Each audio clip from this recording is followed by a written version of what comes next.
من كان خائن او عميل او ان هو ياخد اي ذريعه لتاجيل الانتخابات ويدعو الناس الى الاستقرار، وناقص حاجه و20 يوم، ناقص اقل من 3 اسابيع ولازم يحاكموا.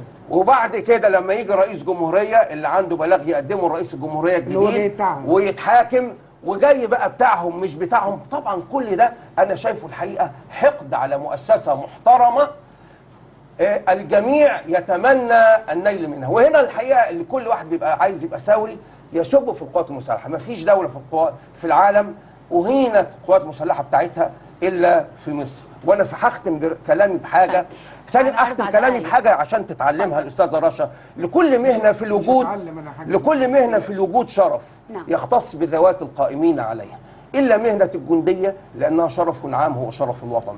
اللي يهين مهنه الجنديه بيهين نفسه. شكرا على البرنامج. 4 دقائق على عمر الحلقه، بعتني لل9:30 سياده اللواء، لسه 4 دقائق. رشا 4 دقائق اسمع ردك. اولا شرف الجنديه انت بدات بيها فلازم تختمي بيا. الجنديه اللي بيتكلم عليها سياده اللواء دي قلعت بنات ولم ينكروا انهم قلعوا بنات. مين اللي ما انكروش يا بنتي؟ انت بتجيبي الكلام ده لو سمحت خلينا نكمل. قلعوا بنات اصل ما ينفعش تقول انكروا. الجنديه دي قلعوا بنات. ما انت لسه بتحترميهم من شويه. لحظه بس لسه بتحترميهم عشان اثبتي ان انت بتقولي كلام. انا مش بحترمهم، انا ما قلتش ده بالظبط.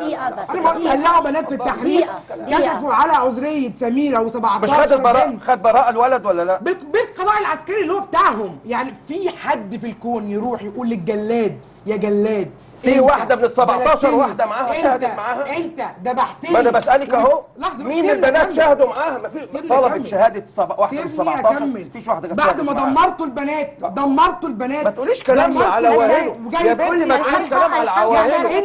ما ينفعش. انت شايف اللي حصل ده عادي؟ انتوا بتقولوا كلام مش صح. انتوا بتقولوا كلام مش مظبوط. كلام مش مظبوط. عايز ترد يا سياده اللواء؟ انت بتتكلمي غلط وما انتش فاهمه نفسك نقطه سياسيه. رشا انتهى وقت كل واحد في هذه الدولة فاهم ان هو فاهم سياسة. شكرا لكم مشاهدينا. لا كده لا. القوة السياسية هم القوة السياسية. انت فرد من العصابة. انت ما تتكلمش. شكرا لكم مشاهدينا. انت ما ينفعش تجيبي واحدة قليلة الادب. أرجو مشاهدينا تصبحون على خير.